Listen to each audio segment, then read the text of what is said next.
Indian polity भारतीय संविधान शुरू किए थे बिहार पुलिस के लिए हम। ये मेरा क्लास नोट्स है। भाग 4 को तक यानी मौलिक कर्तव्य तक हम 5-6 वीडियो के माध्यम से कंप्लीट कर चुके थे।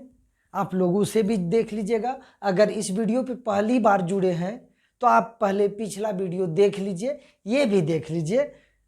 कहा कि निरंतर सब चीज़ बारीकी से चलेगा, परत बाय परत ना, सब कुछ सुलझते हुए चलेगा, इसलिए बारीकी से देखना चाहिए। तो आज भाग 5 के बारे में समझेंगे। भाग 5 में संघ में है क्या, राष्ट्रपति का नियुक्ति समझेंगे, राष्ट्रपति का निर्वाचक मंडल समझेंगे। तो राष्ट्रपति से शुरू करेंगे भाग 5 को।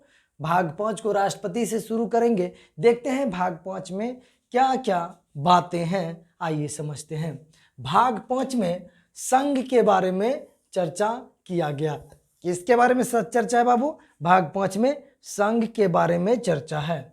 संघ के बारे में चर्चा भाग 5 में है, जबकि भाग 4 में नीति निर्देशक सिद्धांत था और 4 के को में क्या था? 4 को में था मौलिक कर्तव्य। इसी तरह भाग 5 में संघ के बारे में चर्चा है। संघ मतलब भारत सरकार जो संघ है ना, उसके बारे में चर्चा है। तो आइए देखते हैं, एक एक चीज को बारीकी से समझते हैं। इसमें है कि संविधान के भाग 5 में अनुच्छेद 52 से लेके 151 तक संघ के बारे में वर्णन मिलता है। ये जो भारत का संविधान है उसमें जो भाग 5 है सर, उसमें अनुच्छेद 52 से लेके 151 तक का चर्चा मिलता है। 52 से लेके 151 याद कैसे रखेंगे सर? तो 52वां याद रखिएगा और उसके बाद 1 घटा के 100 जोड़ दीजिए तो 151। तो 52 से 151 तक अनुच्छेद में भाग 5 में संघ के बारे में वर्णन मिलता है। संघ का सभी कुछ, कार्यपालिका, मंत्रिमंडल, संसद, सब कुछ यही होगा। सुप्रीम कोर्ट यही होगा, समझे? नियंत्रण एवं महालेखा परीक्षक यही होगा, क्योंकि संघ में जितना भी लोग हैं यहीं से संबंधित सारा बात होगा, समझे? संविधान के भाग 5 के अनुच्छेद 52 से 78 तक संघ की कार्यपालिका का वर्णन मिलता है। 178 ने 52 से लेकर 78 तक, ये संविधान क्या क्या है भाई? 52 अनुच्छेद, 78 अनुच्छेद है। तो 52 से लेके आप 78 अनुच्छेद तक जाएंगे ना, वहां पे सर संघ की कार्यपालिका के बारे में वर्णन मिलता है। ये याद रखना कोई ज्यादा जरूरत नहीं है कि संघ की कार्यपालिका के बारे में वर्णन कहाँ मिलता है 52 से लेकर 78 तक में। ये बात जानना उचित है, लेकिन रटना उचित नहीं है। रटना उचित नहीं है कि 52 से लेकर 78 तक में कार्यपालिका का वर्णन मिलता है। यहाँ पे तीसरा फैक्ट है, संघ की कार्यपालिका में राष्ट्रपति, उपराष्ट्रपति, प्रधानमंत्री, मंत्रिपरिषद तथा महान्यायवादी शामिल होते हैं। कार्यपालिका होता है संघ का। कार्यपालिका जहां कार्य का क्रियान्वयन हो, समझे? तो उसमें कौन कौन लोग शामिल होते हैं सर, उसी के बारे में वर्णन मिलता है कि कार्यपालिका में शामिल कौन कौन है। तो बोलता है भारत का जो राष्ट्रपति है वो भी कार्यपालिका का अंग है, उपराष्ट्रपति भी कार्यपालिका का अंग है, प्रधानमंत्री हमारे देश के जो होते हैं वो भी, और मंत्रिपरिषद जो जैसे जितना भी कैबिनेट स्तर का मंत्री है, राज्य मंत्री, जितना भी मंत्री हो जाएगा सभी मंत्री परिषद, टोटल मंत्री परिषद ही कार्यपालिका का अंग होगा। और महान्यायवादी भारत सरकार का वकील होता है, कानून का जानकार होता है। अनुच्छेद 76 में महान्यायवादी के बारे में हम लोग समझेंगे विस्तार से। तो ये लोग कार्यपालिका का क्या होता है? अंग होता है। राष्ट्रपति, उपराष्ट्रपति, प्रधानमंत्री, मंत्रिपरिषद, महान्यायवादी, ये लोग कौन है भाई? संघ की कार्यपालिका का अंग है। भारतीय संसद में कुल 3 अंग होते हैं। भारतीय संसद के कुल कितने अंग हैं? 3 अंग हैं भारतीय संसद के। कौन कौन सा भाई? राष्ट्रपति, राज्यसभा जिसे हम उच्च सदन कहते हैं, और लोकसभा जिसे हम निम्न सदन कहते हैं। आइए समझते हैं, ये जो राज्यसभा संसद का जो 3 अंग है उसमें शामिल कौन कौन है? सबसे ऊपर में तो हमारा राष्ट्रपति साहब है। और अंग, दूसरा अंग क्या है सर? राज्यसभा जिसे हम उच्च सदन कहते हैं, तो राज्यसभा हो गया, राज्यसभा। उसके बाद दूसरा अंग कौन हो गया सर? तीसरा अंग लोकसभा। तो लोकसभा और राज्यसभा और राष्ट्रपति, ये तीनों मिलकर संसद का निर्माण करता है। तो राष्ट्रपति, राज्यसभा, लोकसभा ये तीनों मिल के संसद का निर्माण करता है। इसलिए संसद के कितने अंग होते हैं? अंग 3 होते हैं। राष्ट्रपति, राज्यसभा जिसे आप उच्च सदन कहते हैं, लोकसभा जिसे आप निम्न सदन कहते हैं। समझे? तो ये संसद का निर्माण होता है। लेकिन आपको बता दें, संसद के बस 2 सदन होते हैं। सदन मतलब जहां पे कार्यवाही चलती हो उसे सदन कहा जाता है। तो समझे? तो सदन 2 ही होता है, राज्यसभा और लोकसभा। राष्ट्रपति कोई सदन नहीं है, राष्ट्रपति सदन थोड़ी है। राष्ट्रपति साहब है, सदन है राज्यसभा। राज्यसभा में बहुत लोग रहते हैं। कितना लोग सर? तो 250 का वर्णन भारतीय संविधान में मिलता है, लेकिन 250 तो है ही नहीं। चुनाव कितना होता है सभी के बारे में बताएंगे। और लोकसभा, ये जो लोकसभा है यहाँ पे भी आप देखेंगे, ये जो लोकसभा है ये भी एक सदन है। कहाँ का सर? ये सदन है भारतीय संसद का। तो संसद के कितने सदन होते हैं? 2 सदन, राज्यसभा और लोकसभा। अंग कितने होते हैं? 3 अंग होते हैं, राज्यसभा, राष्ट्रपति और लोकसभा। समझे? तो भारतीय संसद में 2 सदन होते हैं, राज्यसभा उच्च सदन एवं लोकसभा निम्न सदन। समझ में आ रहा है चीजें? आगे बढ़ते हैं। तो संसद के जो 3 अंग हैं, सबसे पहला अंग कौन है? पहला अंग है राष्ट्रपति। संसद का पहला अंग कौन है बाबू? राष्ट्रपति है। तो आइए राष्ट्रपति को हम लोग समझेंगे। राष्ट्रपति को समझेंगे, देखते हैं क्या है राष्ट्रपति। अनुच्छेद 52 भारत का एक राष्ट्रपति होगा। अनुच्छेद 52 में कहता है, राष्ट्रपति से संदर्भित बात है कि अनुच्छेद 52 कहता है कि भारत का एक राष्ट्रपति होगा, जो होता भी है ना जी। द्रौपदी मुर्मू अभी भारत के राष्ट्रपति हैं। समझे? तो अनुच्छेद 52 क्या कहता है? भारत का एक राष्ट्रपति होगा। अनुच्छेद 53 क्या कहता है? अनुच्छेद 53 कहता है ये जो संघ की कार्यपालिका शक्ति है, कहाँ की कार्यपालिका शक्ति? संघ की कार्यपालिका शक्ति। ये संघ की कार्यपालिका शक्ति राष्ट्रपति में निहित होगी। संघ का जो कार्यपालिका हम बोले ना, 52 से लेकर 78 तक में मंत्री कार्यपालिका के बारे में वर्णन मिलता है। तो ये कार्यपालिका का जो प्रमुख होता है ना, हेड, तो हेड है मेरा राष्ट्रपति साहब। तो ये बात अनुच्छेद 53 कहता है कि संघ की कार्यपालिका शक्ति राष्ट्रपति में निहित होगी और राष्ट्रपति भारत का राज्य प्रमुख होता है। समझे? आइए कुछ विविध बातों को देखते हैं। राष्ट्रपति जो है ये भारत का राज्य प्रमुख होता है। यहाँ पे देखिए 53 में ही राष्ट्रपति के कार्यों के बारे में भी वर्णन मिलेगा। कार्यों के बारे में भी वर्णन अनुच्छेद 53 में ही मिलेगा। समझे? कार्यपालिका शक्ति राष्ट्रपति में निहित है। तो कार्यपालिका शक्ति है कौन कौन? तो बहुत सारी शक्ति है राष्ट्रपति के पास। वो सभी शक्ति को हम इससे बाद पढ़ेंगे, अंतिम में पढ़ेंगे, क्योंकि शक्ति को अगर यहाँ लेना, शक्ति ही एक वीडियो में आ जाएगा। तो शक्ति को बाद में समझेंगे। फिलहाल राष्ट्रपति के सभी पहलू को समझते हैं, फिर राष्ट्रपति का शक्ति भी देख लेंगे ना। तो यहाँ पे है राष्ट्रपति भारत का क्या होता है भाई? राज्य का प्रमुख होता है। राष्ट्रपति भारत का प्रथम नागरिक होता है। ये जो भारत का नागरिक है, जैसे हम आप सभी लोग भारत के नागरिक हैं, जन्मजात नागरिक हैं, क्योंकि जन्म हुआ है हमारा भारत में, तो हम लोग भारत के नागरिक हैं। तो भारत भी तो नागरिक, राष्ट्रपति साहब भी तो नागरिक है ना भारत के। लेकिन जो भी राष्ट्रपति के पद पे बने रहेंगे, वर्तमान राष्ट्रपति, समझे, भूतपूर्व राष्ट्रपति नहीं, वर्तमान राष्ट्रपति जो भी भारत का रहेगा वो भारत का प्रथम नागरिक होगा। प्रथम नागरिक से संबोधित किसे करेंगे हम? भारत के राष्ट्रपति को। और बोलेगा यह राज्य का प्रमुख होता है, मतलब देश का जो प्रमुख होता है वो कौन होता है? प्रधानमंत्री नहीं, राष्ट्रपति। समझे? और वो कहता है यहाँ पे राष्ट्रपति रक्षा बलों का सर्वोच्च सेनापति होता है। रक्षा बल कौन कौन सा है सर? रक्षा बल भारत में है जल सेना ना जी, जल सेना है। और कौन है सर? जल सेना। थल सेना है। और कौन है सर? वायु सेना। मतलब तीनों सेनाओं का जो प्रमुख होता है, तीनों सेना का जो प्रमुख होता है, ये तीनों सेना का प्रमुख हमारा भारत का राष्ट्रपति ही होता है। सर्वोच्च कमांडर कहिए आप, सेनापति कहिए आप, तो तीनों सेनाओं का सेनापति कौन है? भारत का राष्ट्रपति है। समझे? राष्ट्रपति है। तो समझ में आ रहा है चीजें समझ में आ रहा है। आगे बढ़ते हैं, देखते हैं राष्ट्रपति का निर्वाचन मंडल। निर्वाचन मंडल किसे कहते हैं सर? मतलब राष्ट्रपति के चुनाव में वोट कौन कौन दे सकते हैं, वोटिंग कौन करेंगे?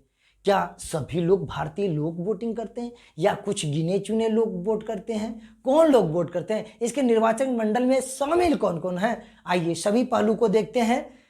अनुच्छेद 54 के अनुसार राष्ट्रपति का चुनाव एक निर्वाचक मंडल द्वारा होता है।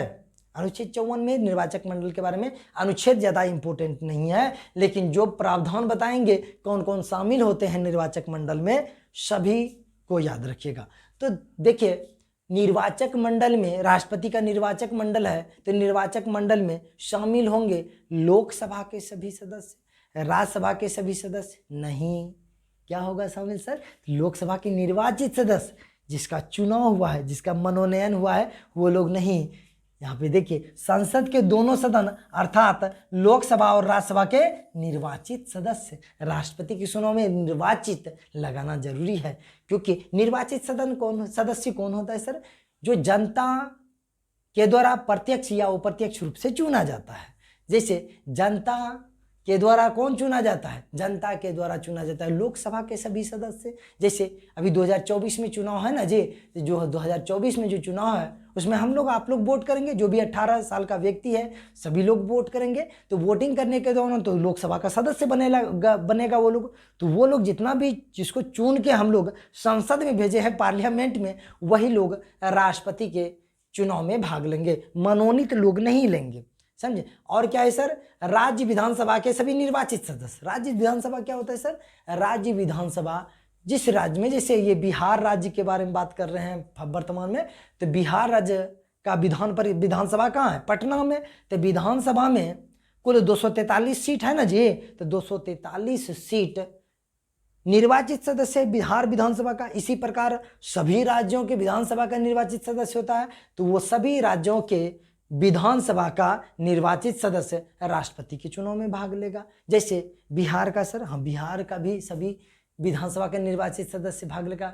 झारखंड हो गया, यूपी हो गया, छत्तीसगढ़ हो गया, जितना राज्य है टोटल राज्य का, जैसे 28 राज्य, तो 28 राज्य का विधानसभा जो होता है उसका निर्वाचित सदस्य भाग लेगा। लेकिन एक बात है, यहाँ पे 70वां संविधान संशोधन एक लाया जाता है 1992 में, और इस समय दिल्ली और पांडिचेरी को भी जोड़ दिया गया कि दिल्ली और पांडिचेरी का जो निर्वाचित विधानसभा सीट होगा वो लोग भी राष्ट्रपति के चुनाव में भाग लेंगे। दिल्ली और पांडिचेरी क्या है? केंद्र शासित प्रदेश है। वर्तमान में तो जम्मू कश्मीर को भी शामिल किया गया है वर्तमान में, लेकिन 70वां संविधान संशोधन 1992 में दिल्ली और पांडिचेरी को जोड़ा गया था, क्योंकि 70वां संविधान संशोधन 1992 में जम्मू कश्मीर एक राज्य खुद था, समझे। तो ये सब बात हो गया कि टोटल निर्वाचित सदस्य ही भाग लेंगे। जैसे 8 केंद्र शासित प्रदेश हैं, 8 केंद्र शासित प्रदेश में सभी केंद्र शासित प्रदेश भाग नहीं लिए। कौन कौन लिए सर? तो दिल्ली लिया, और कौन था? दिल्ली, पांडिचेरी और जम्मू कश्मीर भी केंद्र शासित प्रदेश है। तो ये तीनों भाग लेगा कौन? तीनों का विधान परिषद नहीं, विधान परिषद तो है भी नहीं यहाँ पे, विधानसभा का निर्वाचित सदस्य। जैसे दिल्ली का विधानसभा का जो निर्वाचित सदस्य कौन है? जैसे अरविंद केजरीवाल जो आम आदमी पार्टी है का मुखिया है, ये दिल्ली विधानसभा के निर्वाचित सदस्य हैं। वहाँ की जनता, दिल्ली की जनता ने उन्हें चुन के विधानसभा में भेजा है, मंत्रिमंडल का भी स्थापना किया है, तो वो लोग राष्ट्रपति के चुनाव में भाग लेंगे। समझ में आया? यहाँ ध्यान देने योग्य बात यह है कि राष्ट्रपति के चुनाव में किसी भी सदन के मनोनीत सदस्य भाग नहीं लेते हैं। मनोनीत सदस्य, जैसे राज्यसभा में 12 सदस्य को मनोनीत करते हैं राष्ट्रपति साहब, तो वो 12 सदस्य भाग नहीं लेंगे। समझ में आया? एंग्लो इंडियन का प्रावधान लोकसभा में था, लेकिन वो तो अब खत्म ही कर दिया गया। अनुच्छेद 331 ही था, 331 में था ना जी, तो वो खत्म कर दिया गया है। अब कोई एंग्लो इंडियन का प्रावधान भारतीय संविधान में नहीं है, समझे। तो यही बात है, ध्यान देने भाग मनोनीत सदस्य लोग भाग नहीं लेता है। कौन लोग लेता है भाग? सिर्फ निर्वाचित सदस्य। और यहाँ पे एक बात और बता दे कि विधान परिषद जिस राज्य में है, देखिए सभी राज्य में तो नहीं है, उत्तर प्रदेश, बिहार, कर्नाटक, महाराष्ट्र, ये सब में विधान परिषद भी है, समझे। तेलंगाना, आंध्र प्रदेश, सभी में विधान परिषद है। तो उस विधान परिषद का जो भी सदस्य होगा वो सदस्य राष्ट्रपति के चुनाव में भाग नहीं लेगा, समझे। तो ये सब बात आपको पता होना चाहिए। तो निर्वाचक मंडल में कौन कौन शामिल हुआ? लोकसभा के सभी निर्वाचित सदस्य, राज्यसभा के सभी निर्वाचित सदस्य, सभी राज्यों के विधानसभा के सभी निर्वाचित सदस्य निर्वाचित, समझे। 70वां संविधान संशोधन में दिल्ली और पांडिचेरी को भी जोड़ दिया गया। अब तो जम्मू कश्मीर भी केंद्र शासित प्रदेश, 3 केंद्र शासित प्रदेश, दिल्ली, पांडिचेरी और जम्मू कश्मीर, ये 3 केंद्र शासित प्रदेश के निर्वाचित विधानसभा सदस्य राष्ट्रपति के चुनाव में भाग लेंगे। तो ये सब बात है, समझे। निर्वाचन की रीति कैसी होगी, समझे। वीडियो लंबा हो गया क्या, देख लेते हैं एक बार।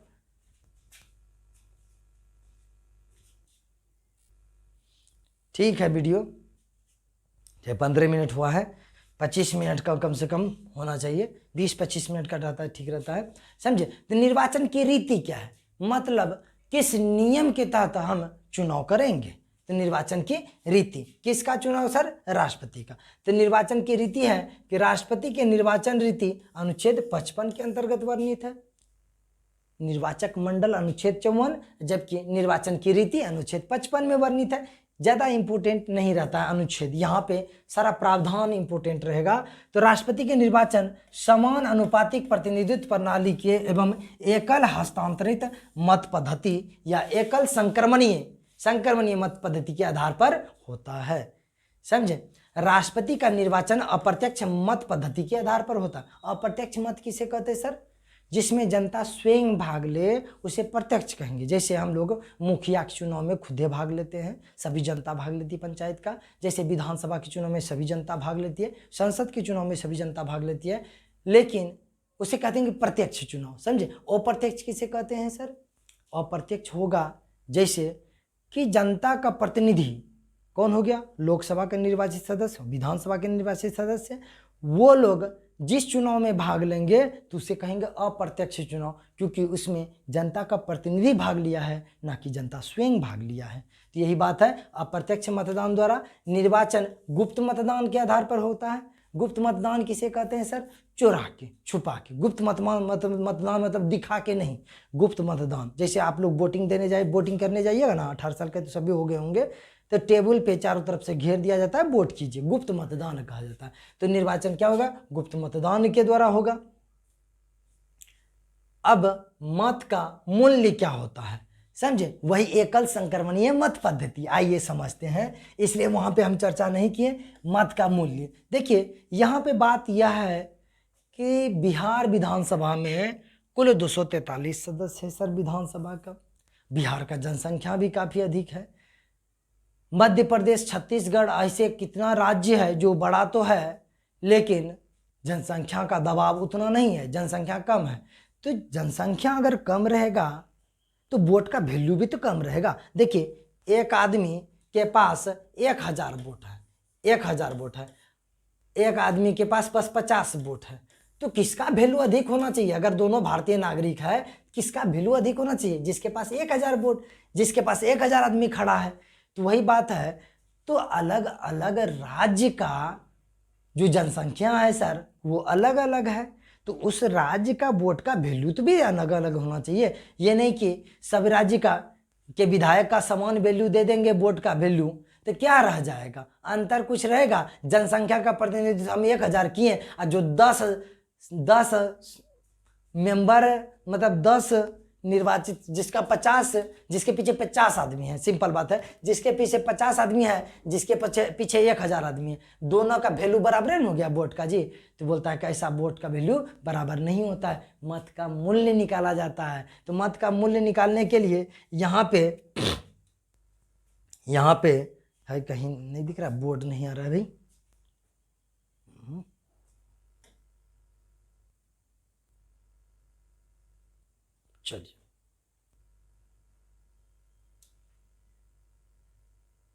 चलिए आ गया बोर्ड। मत का मूल्य कैसे निकाला जाता है, तो सभी राज्य के, जिस राज्य के विधायक का, मतलब पहले विधायक के मत मूल्य निकाल लेते हैं। किसका निकालेंगे हम लोग, विधायक का मत का मूल्य निकालते हैं। विधायक मतलब निर्वाचित विधायक का मत मूल्य, यानी MLA का vote value, MLA member of legislative assembly, इसका अगर वोट का वैल्यू निकालते हैं हम, तो बोलता है अगर बिहार के विधायक का वोट का वैल्यू निकालते हैं तो बिहार का टोटल जनसंख्या मतलब उस राज्य का, संबंधित राज्य कह सकते हैं आप, संबंधित राज्य की कुल जनसंख्या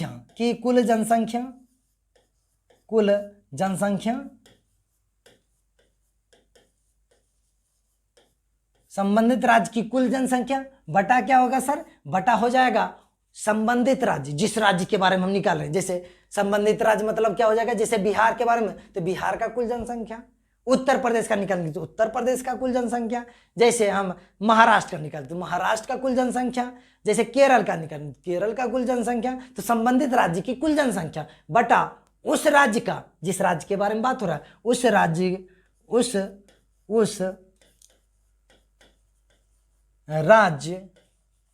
के विधानसभा सीट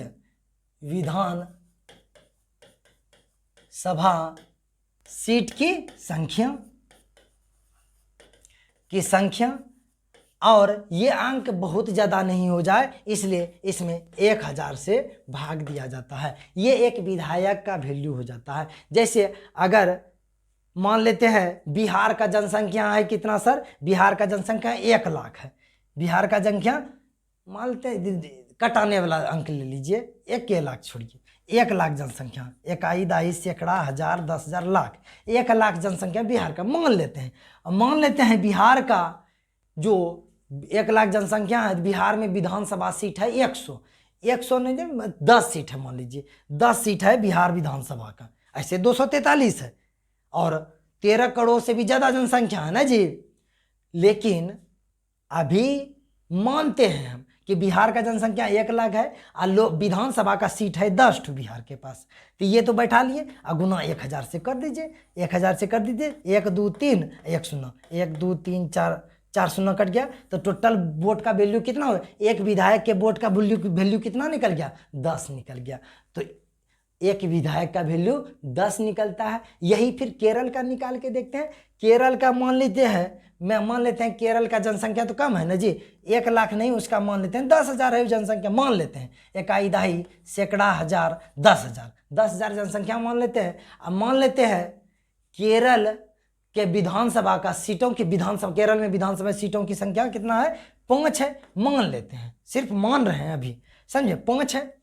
तो ये तो बैठा दिए और 1000 ऊपर से लगाना है, काहे कि अंक छोटा हो जाए। तो ये 3 शून्य कटाए, 3 शून्य कट गया सर, 5 दूनी 10।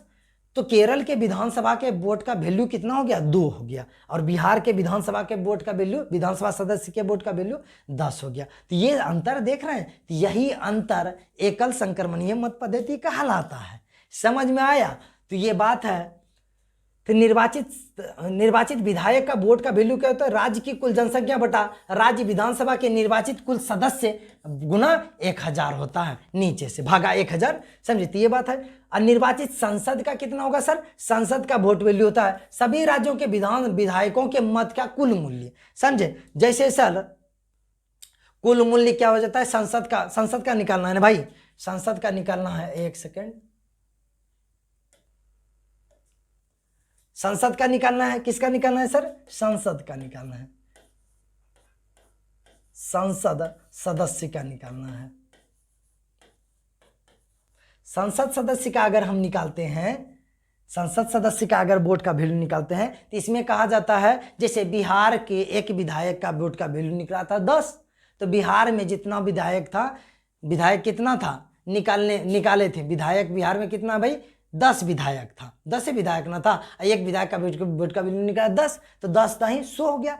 तो बिहार में कुल विधायक का वोट का वैल्यू कितना हो गया, 100। उसी प्रकार यहाँ पे 2 निकला है, एक ठो 5 दूनी 10, तो केरल का 10 निकल जाएगा। इसी प्रकार सभी राज्य के विधायकों का जो वोट का वैल्यू होगा, मतलब निर्वाचित क्या भाई,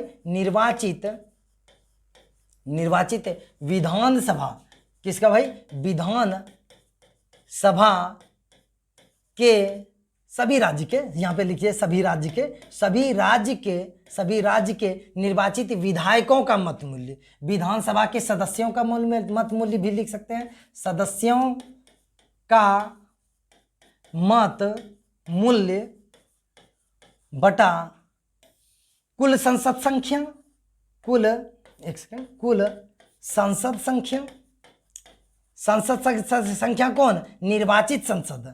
निर्वाचित कहना बहुत ज़्यादा जरूरी है, क्योंकि मनोनीत को हम नहीं जोड़ सकते। कुल निर्वाचित संसद संख्या, समझे? तो ये बात है, ऐसे भाग देंगे। जैसे बिहार, भारत में कुल संसद सदस्य कितना है सर? 552 अधिकतम हो सकता है लोकसभा में, और राज्यसभा में 250 हो सकता है, लेकिन उसमें मनोनीत तो है। सबको घटाएंगे तो पता चलेगा 545 है, उसमें भी घटा दीजिए, 543 हो जाएगा। 543 हो जाएगा लोकसभा में निर्वाचित सदस्य, लोकसभा में। और राज्यसभा में कितना हो जाएगा? 233, 29 4 33, हाँ 233 सदस्य। तो यही निर्वाचित सदस्य है ना जी। काहे कि 250 राज्यसभा का सीट है, जिसमें 5 का चुनाव नहीं होता है। होता कितना का? 245 का। 245 में 12 राष्ट्रपति द्वारा मनोनीत होता है, तो 5 में 2 गया 3, 5 में 2 गया 3, और 4 में गया 3, 233 सदस्य हुआ। 233 में 4 सदस्य राज्य से केंद्र शासित प्रदेश के लिए, और 229 राज्यों से है, समझे? तो कुल संसद तो 200 इतने हो गया, 3 3 6 और 4 3 7, 5 2 7, 776 कुल संसद है। तो 776 से भाग दे देंगे कुल विधानसभा के निर्वाचित मत का मूल्य जो निकलेगा, उसमें भाग दे देंगे। मतलब कहता है सभी राज्यों के विधायकों के मतों की कुल मूल्य बटा संसद के कुल निर्वाचित सदस्य संख्या, इससे भाग दे देंगे। तो एक निर्वाचित संसद का मत का वैल्यू निकल जाएगा।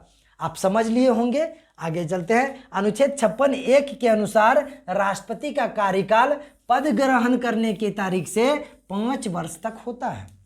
राष्ट्रपति जो बनता है व्यक्ति, वो कितना दिन तक बन सकता है? बोलता है 5 साल। कहिया से? जहाँ चुनाव है तैयार से? बोलता नहीं, जिस दिन वो पद ग्रहण करेंगे, शपथ ग्रहण लेंगे, उसी दिन से, पद ग्रहण करने की तारीख से 5 वर्ष तक अपने पद पे बने रहेंगे।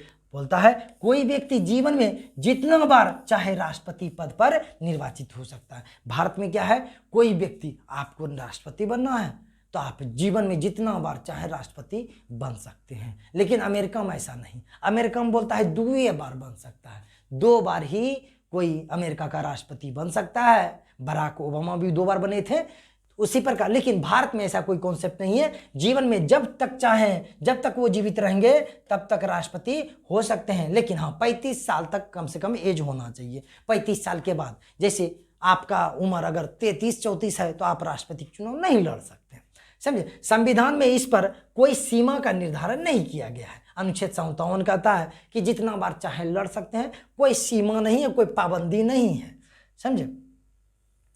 और कहता है अपने कार्यकाल के दौरान राष्ट्रपति को, कार्यकाल किसे कहते हैं? जब राष्ट्रपति अपने पद पे बैठे रहेंगे तो 5 साल तक जब तक होगा, उसे कार्यकाल कहते हैं, कार्यखंड, समझे? तो अपने कार्यकाल के दौरान राष्ट्रपति यदि अपना त्याग पद, क्या देना पड़ेगा? पद को त्यागना चाहे, त्याग पत्र देना चाहता हो, तो त्याग पत्र उपराष्ट्रपति को दे सकता है। तो राष्ट्रपति साहब किसको त्याग पत्र देते हैं? उपराष्ट्रपति को। वही बात उल्टा दीजिए, उपराष्ट्रपति किसको देंगे? तो राष्ट्रपति को देंगे। मतलब हम तुमको और तुम हमको। राष्ट्रपति उपराष्ट्रपति को त्याग पत्र देंगे, और उपराष्ट्रपति राष्ट्रपति को त्याग पत्र देके अपना पद को क्या कर देंगे? छोड़ सकते हैं, समझे? पद त्याग सकते हैं। राष्ट्रपति के पद के लिए अर्हताएं, मतलब योग्यताएं क्या क्या होती है? राष्ट्रपति बनने के लिए निम्न योग्यताएं होना आवश्यक है, जो नीचे लिखा गया है। क्या है सर? वह भारत का नागरिक हो। भारत का सिर्फ नागरिक है, यहाँ पे जन्मजात नहीं है। आप देखेंगे अमेरिका में जन्मजात नागरिक के बारे में वर्णन मिलता है कि अमेरिका का राष्ट्रपति वही बन सकता है जो जन्मजात नागरिक होगा। सर, जन्मजात नागरिक किसे कहते हैं? जो जन्म से भारत का हो तो उसे जन्मजात भारत का नागरिक कहेंगे। जैसे मेरा जन्म ही पुरखों से हो रहा है भारत में ही, तो हम भारत के जन्मजात नागरिक हैं। लेकिन सोनिया गांधी, वर्तमान में सोनिया गांधी इटली की महिला थी, और राजीव गांधी उनसे शादी करके इटली से ला लिए उनको, वो भारत की नागरिक हो गई, तो वो भी राष्ट्रपति बन सकती है। क्योंकि भारत में सिर्फ नागरिकता का प्रावधान है कि भारत का कोई भी नागरिक हो, चाहे जैसे भी नागरिकता प्राप्त किया हो उन्होंने, वो भारत का राष्ट्रपति बन सकता है। जन्मजात का कोई प्रावधान नहीं है। जन्मजात सिर्फ अमेरिका में है, भारत में नहीं है। सिर्फ भारत का नागरिक होना चाहिए। लेकिन अभी तक में जो भी राष्ट्रपति बना है वो भारत में जन्मा ही बना है, भारत का जन्मजात नागरिक ही बना है। विदेशी कोई भारत का नागरिकता पाके भारत का राष्ट्रपति नहीं बना है। और क्या है सर, 35 वर्ष की आयु पूरा कर चुका हो तो वो व्यक्ति जो चुनाव लड़ेगा राष्ट्रपति का वो भारत का नागरिक होना चाहिए, 35 वर्ष की आयु पूरा कर चुका हो। और क्या है, लोकसभा का सदस्य निर्वाचित होने का योग्यता रखता हो। लोकसभा का जो सदस्य बनने का जो भी योग्यता है वो योग्यता सभी होना चाहिए। देखिए उसमें सिर्फ 25 वर्ष जो लोकसभा के चुनाव लड़ने के लिए 25 साल है वो हटा के, क्योंकि राष्ट्रपति में 35 वर्ष हो जाता है, तो 25 वर्ष हटा के 35 वर्ष यानी लोकसभा के सदस्य निर्वाचित होने के लिए योग्यता रखता हो वो व्यक्ति राष्ट्रपति के चुनाव लड़ सकता है। समझे। और क्या है सर, भारत सरकार या किसी राज्य सरकार के अधीन या नियंत्रण में किसी स्थानीय संस्थाओं में लाभ के पद पर ना हो। देखिए कोई नौकरी वोकरी नहीं करना चाहिए आपको। जब आप राष्ट्रपति का चुनाव लड़ रहे हैं तो आप किसी लाभ के पद पे नहीं होंगे, तभी अगर लाभ के पद पे हैं तो त्याग पत्र दे दीजिए, फिर राष्ट्रपति का चुनाव लड़िए। समझे। लेकिन इसमें कहा गया है कि संसद और विधायक का पद लाभ का पद नहीं माना जाएगा। जो लोग सांसद है, लोकसभा का सदस्य, राज्यसभा का सदस्य या विधानसभा का सदस्य है तो वो लोग चुनाव लड़ सकता है, क्योंकि ऐसे पद को भारत में लाभ का पद नहीं माना गया। वो लोग नियम खुद संसद सदस्य बनाता है तो अपने पैर पे कुल्हाड़ी थोड़ी मारेगा जी, तो वो लोग अपना नियम बना लिया अपने से ना। बोलता है कि हमारा नौकरी जो है, हम जो पैसा उठाते हैं, लोकसभा का संसद लोग बोलता है, संसद लोग जो कॉन्सेप्ट के अनुसार, संविधान के अनुसार बोलता है कि हमको जो पेमेंट मिल रहा है ये लाभ का पद नहीं है, हम तो सेवा कर रहे हैं। लाभ का पद कौन है भाई, आप ग्रुप डी में नौकरी कर रहे हैं तो आप लाभ के पद पे हैं। आप बिहार पुलिस में हैं, बिहार दरोगा में, तो आप लाभ के पद में हैं। समझे। तो ये सब बात है। तो संस्थाओं में लाभ के पद पर आपको नहीं होना चाहिए। और क्या है भाई, कुछ शर्त है जो राष्ट्रपति पद के लिए अनिवार्य है। कुछ शर्त है। क्या शर्त है सर, तो शर्त के बारे में अनुच्छेद 59 में कहता है राष्ट्रपति के लिए निम्नलिखित शर्त है। कौन कौन सा, वह संसद या किसी राज्य विधानमंडल का सदस्य नहीं हो, सदस्य नहीं हो। यदि है तो क्या कीजिए, आप जब से राष्ट्रपति बने हैं तो त्याग पत्र दे दीजिए। समझे। यदि कोई ऐसा व्यक्ति निर्वाचित होता है तो उसे पद ग्रहण करने से पहले सदन से त्याग पत्र दे देना होगा। पद ग्रहण, जैसे चुनाव जितने राष्ट्रपति चुनाव लड़ रहे हैं हम अभी सांसद हैं भारत के, समझे, संसद हैं तो हम चुनाव लड़ सकते हैं, क्योंकि लाभ का पद तो संसद है नहीं। लेकिन लोकसभा के सदस्य हैं, सांसद हैं हम, तो चुनाव लड़ लिए तो अगर खुदा ने खास्ते हम जीत लिए तो जीतनी है तो हम पद ग्रहण करने से पहले जाके क्या करेंगे, पहले त्याग पत्र देंगे जाके अपने सदन में। अपने सदस्यों को, अध्यक्षों को त्याग पत्र दिया जाता है तो त्याग पत्र दे देना होगा, ये शर्त है। और क्या है भाई, वह किसी लाभ के पद पर न हो, तो वही बात है, वह किसी लाभ के पद पर नहीं, उसकी उपलब्धियां और भत्ते अपनी पदावधि के दौरान कम नहीं किए जाएंगे। मतलब जो भी वेतन भत्ता होगा जब तक कार्य करेंगे राष्ट्रपति के पद पर उनका कम नहीं किया जाएगा। मुफ्त में आवास मिलेगा। मुफ्त क्या मिलेगा भाई, मुफ्त आवास एवं मुफ्त होना चाहिए, मुफ्त यात्रा की व्यवस्था होगा। भारत में ही नहीं, विदेश में भी अगर कहीं जाते हैं राष्ट्रपति साहब भारत का प्रतिनिधित्व करने के लिए, वो सभी किराया फ्री में होगा। मुफ्त किराया, मुफ्त में आवास जहाँ रह रहे हैं राष्ट्रपति साहब वो भी फ्री का मुहैया कराया जाएगा। ये सब बात है। यहाँ तो ये बात भी है कि राष्ट्रपति साहब जब रिटायर कर जाते हैं बाबू, राष्ट्रपति साहब जब रिटायर कर जाते हैं तो देश के अंतर्गत कहीं भी बोल देंगे ना कि मेरा घर वहाँ पे बना दीजिए, तो सरकारी फंड से वहाँ उनका घर बना दिया जाएगा कि अपना जीवन का अंतिम समय वो वहीं पे बिता दे। पेंशन उन्शन सब कुछ का प्रावधान है, सब कुछ बताएंगे। शपथ लेता है अनुच्छेद 60। हाँ, क्या है, राष्ट्रपति उच्चतम न्यायालय के मुख्य न्यायाधीश, ये जो सुप्रीम कोर्ट है ना उनके मुख्य न्यायाधीश के समक्ष क्या लेगा, शपथ ग्रहण लेगा। सर यदि मुख्य न्यायाधीश नहीं है तो मुख्य न्यायाधीश कोई एक न्यायाधीश का नियुक्त कर देंगे, बोलेंगे उसी के सामने क्या लेंगे, अपने अनुपस्थिति में, जब वो अनुपस्थित रहेंगे मतलब एब्सेंट रहेंगे तो ऐसे में वरिष्ठतम न्यायाधीश के समक्ष क्या ले लेंगे, वो शपथ ग्रहण लेंगे। कौन सर, राष्ट्रपति साहब। अनुच्छेद 60 में यह कहता है, अनुच्छेद भी इंपॉर्टेंट है यहाँ पे। अनुच्छेद 60 के तहत राष्ट्रपति उच्चतम न्यायालय यानी सुप्रीम कोर्ट के न्यायाधीश के समक्ष शपथ लेते हैं। अनुच्छेद 61 समझते हैं। अनुच्छेद 61 क्या है सर? राष्ट्रपति पर महाभियोग एक अर्धन्यायिक प्रक्रिया है। पूरा प्रक्रिया को हम लोग समझने का प्रयास करेंगे, समझे। राष्ट्रपति पर महाभियोग प्रक्रिया अनुच्छेद 61 है। यहाँ पे कहता है यदि कोई भी राष्ट्रपति संविधान का अतिक्रमण करता हो, मतलब संविधान में जो बात लिखा गया है उसका पालन नहीं करता हो,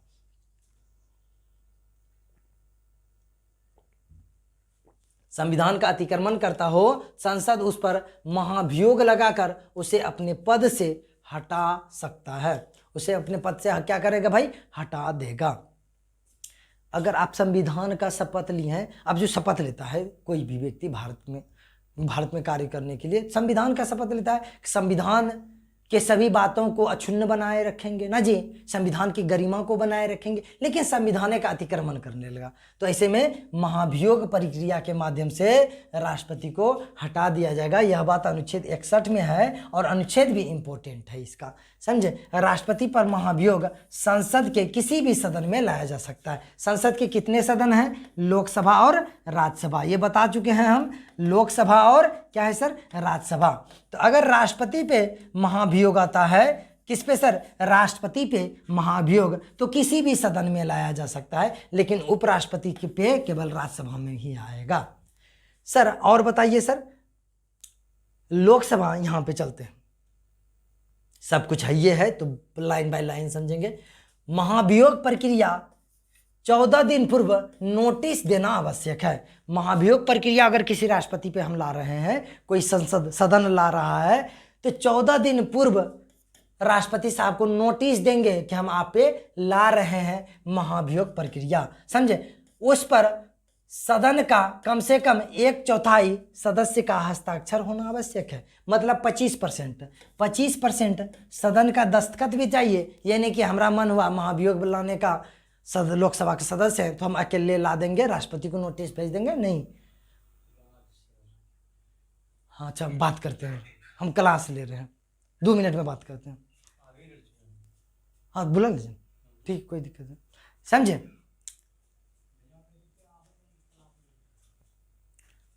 तो यहाँ पे बात है कि 25% सदस्य, 25 मतलब 1/4 सदस्य, तो 25% सदस्य किसमें भाग ले सकता है सर? वो भाग ले सकता है, भाग नहीं, 25% क्या बोल रहे हैं हम, 25% जो सदस्य होगा वो 25% सदस्य का दस्तखत चाहिए। कब सर? महाभियोग पास करवाने के लिए नहीं, महाभियोग प्रक्रिया ला रहे हैं आप पे, उसका दस्तखत का एक चिट्ठा भेजेंगे 14 दिन पूर्व, किसके पास? राष्ट्रपति के पास, समझे। पहले तब महाभियोग प्रक्रिया आएगा। महाभियोग का प्रस्ताव विशेष बहुमत से, अर्थात कुल सदस्य का 2/3 बहुमत से पारित होना आवश्यक है। अब जो सदन महाभियोग प्रक्रिया लाया है तो उनका कुल 2/3 सदस्य, जैसे लोकसभा लाया है तो लोकसभा में 2/3 बहुमत से, यानी विशेष बहुमत से अगर ये जो महाभियोग प्रक्रिया है उसे पास कर दिया जाएगा, फिर जाएगा दूसरा सदन में, राज्यसभा में चला जाएगा। अगर राज्यसभा लाएगा तो लोकसभा में आएगा, तो राज्यसभा में जाएगा, दूसरा सदन जाएगा। यहाँ पे समझते हैं, अच्छा से लिख के समझते हैं। यहाँ पे महाभियोग प्रक्रिया ला रहे हैं लोकसभा, यहाँ बारीकी समझिएगा ना, मजा आ जाएगा। लोकसभा है, ये क्या है सर? राज्यसभा है, राज्यसभा है।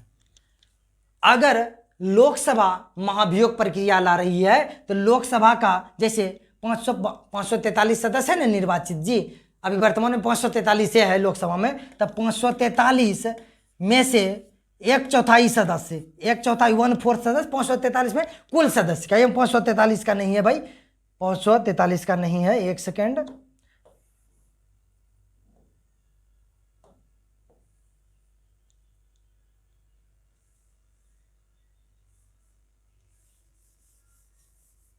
समझे।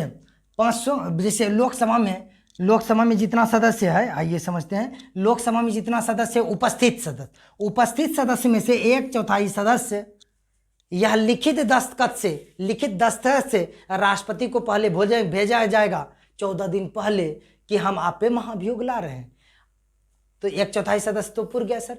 अब महाभियोग प्रक्रिया शुरू होगा लोकसभा में। अगर यहाँ पे होगा तो सेम घटना यहाँ पे भी होगा। तो लोकसभा में महाभियोग प्रक्रिया शुरू हो गया तो बहस होगा। बहस के बाद लोकसभा का कुल 2/3 सदस्य यह प्रस्ताव पास कर दे, 1/3 नहीं, आधा सदस्य नहीं, 2/3 सदस्य, 3 भाग में 2 भाग पास कर दे कि महाभियोग प्रक्रिया राष्ट्रपति पे जो चल रहा है ये सही है। तो पास करने के बाद वह जो फाइल होगा वह फाइल दूसरा सदन जाएगा, राज्यसभा में चला जाएगा। अगर राज्यसभा में ये सब बात हो रहा है तो लोकसभा में जाएगा, दूसरा सदन जाएगा और वह सदन जांच करेगा। क्या करेगा भाई? यहाँ पे दूसरा सदन जांच करवाएगा। क्या करवाएगा? जांच करवाएगा। जांच में अगर पाया गया कि राष्ट्रपति पे जो महाभियोग लगा है कि संविधान का अतिक्रमण राष्ट्रपति साहब किए हैं, अगर यहाँ सही पाया जाता है तो फिर महाभियोग प्रक्रिया क्या हो जाएगा? पास हो जाएगा। लेकिन यहाँ पे कहता है अगर पास नहीं होता है, राज्यसभा में अगर जांच में बात हवाबाजी निकल जाता है कि बोलेगा नहीं तो महाभियोग प्रक्रिया कैंसिल। अगर 2/3 सदस्य से भी पास नहीं होगा तो वहाँ पे भी महाभियोग प्रक्रिया कैंसिल हो जाएगा। और जांच में राष्ट्रपति साहब को भी बुलाया जाता है अपना पक्ष रखने के लिए।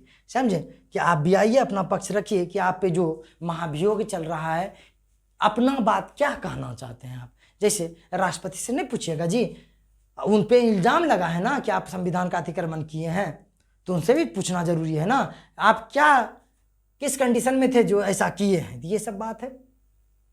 राष्ट्रपति के को उपस्थित होना तथा हाँ देखिए यहाँ पे क्या है, महाभियोग का प्रस्ताव विशेष बहुमत से अर्थात कुल सदस्य का 2/3 बहुमत से पारित होना आवश्यक है।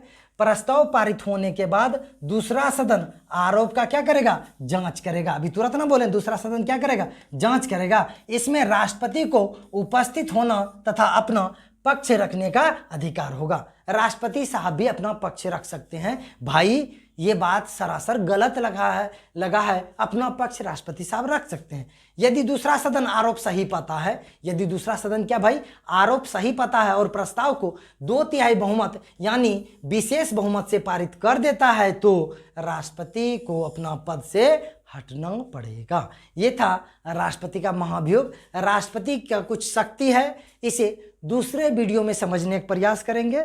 फिर मिलते हैं कल इसी उत्साह उमंग के साथ। आप लोग 8 बजे वाला भी लाइव क्लास देखिए। मिलते हैं कल इसी उत्साह उमंग के साथ। तब तक के लिए जय हिंद, जय भारत। बाय सबको।